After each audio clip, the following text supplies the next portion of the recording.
Om hierdie vraag te kan beantwoord, hierdie uitdrukking te kan vereenvoudig, met ander woorde, is dit nodig dat jy sal weet van die volgorde van bewerkings.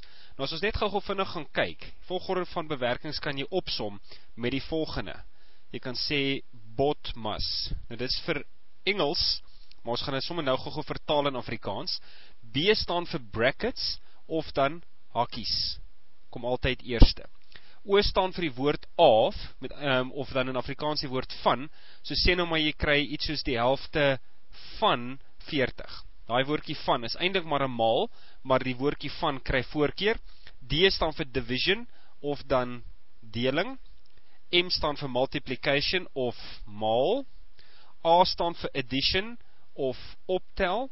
En S staan vir subtraction, of aftrek.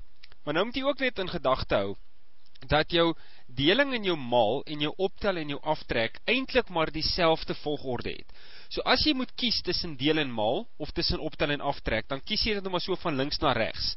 Daar is nie regtige rede hoekom jy eerste moet deel en dan maal, of hoekom jy eerste moet maal en dan deel nie. En dieselfde tel vir optel en aftrek. So jy kan dit maar so vat van links na regs, as dit regtig op 'n keuse neerkom.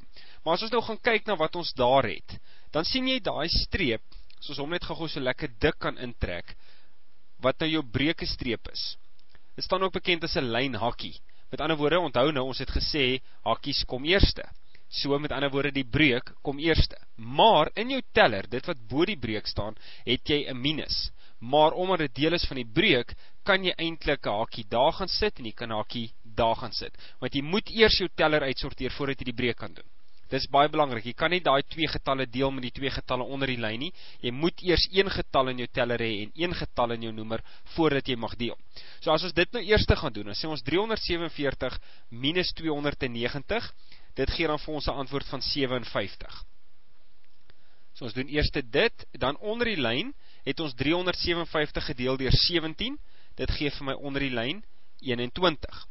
Dan het ons nou 'n keuse, daar is 'n maal, en daar is 'n minus. Nou volgens ons volgorde van bewerkings kom maal eerste voor aftrek. So ons gaan dan eerste maal met 19, en as ons dit nou gedoen het, 57 gedeel deur 21 maal met 19, dan kry ons 'n antwoord van 51,571.